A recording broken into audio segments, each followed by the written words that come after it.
سورہ ملک کی فضیلت اور اس کے پڑھنے سے کون کون سے فائدے ہوتے ہیں، آئیے جانتے ہیں۔ سورہ ملک کی فضیلت میں دنیا اور آخرت سے تعلق رکھنے والے کو اجر و ثواب اور حفاظت شامل ہے۔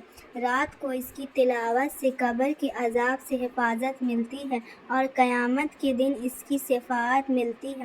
اس کے علاوہ یہ اجر و ثواب کا ذریعہ ہے اور ایمان کو مضبوط کرتی ہے۔ فضیلت اور برکت۔ قبر میں حفاظت۔ جو شخص ہر رات سورہ ملک کی تلاوت کرتا ہے تو یہ سورہ اس کو قبر کے عذاب سے بچاتی ہے اور اس کی شفاعت کرتی ہے۔ جنت میں داخل۔ اس سورہ کی تلاوت سے جنت میں داخلے کا درجہ ملتا ہے اور اللہ سے اجر ثواب کا وعدہ ہے۔ دعاؤں کی قبولیت۔ کچھ روایات کے مطابق سورہ ملک کی تلاوت سے دعاؤں کی قبولیت میں مدد ملتی ہے اور اللہ سے مدد مانگنے کی صلاحیت ملتی ہے۔ ایمان میں اضافہ۔ اس کی تلاوت سے ایمان میں اضافہ ہوتی ہے اور اللہ پر بھروسہ اور مضبوط ہوتا جاتا ہے، جو زندگی کے ہر پہلو میں آرام و سکون دیتا ہے۔ مصیبت سے نجات۔ اس سورہ کی تلاوت سے مصیبت، پریشانی اور تنگی سے نجات ملتی ہے۔ یہ ایسی مشکلات سے نجات دلاتی ہے جس میں ہم مشکلوں سے گزر رہے ہیں، جسمانی مشکلوں سے بھی نجات دلاتی ہے۔ عید کی رات۔ عید کی رات میں سورہ ملک کی تلاوت کرنے سے پوری رات عبادت کرنے کا ثواب ملتا ہے۔ مردہ شخص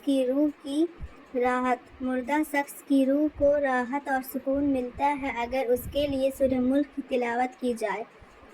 اللہ کی حفاظت میں رہنا۔ دنیا اور آخرت میں اجر و ثواب ملنا۔ ایمان میں اضافہ۔ مشکلات اور پریشانی سے نجات اور مردہ شخص کی روح کو راحت ملنا۔ اپنے دل میں خدا کی نشانیوں کو پہچاننا اور اس کی تقدیر پر یقین رکھنے کے لیے سورہ ملک کی تلاوت کرنا بہت ضروری ہے۔ اور سورہ ملک پڑھنے کی بینیفٹ۔ سورہ ملک اللہ کے عذاب سے بچاتا ہے۔ اس سورہ کو روزانہ پڑھنے سے غصے کو ٹھنڈا کرے گا اور اللہ کے عذاب سے بندے کو محفوظ رکھے گا۔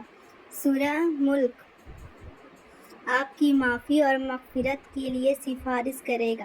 سورہ الملک آپ کے گناہوں کی معافی کے لیے اللہ سے اپنے پڑھنے والوں کی سفارش کرے گا۔ اے اللہ، اس کو گناہوں سے محفوظ رکھ۔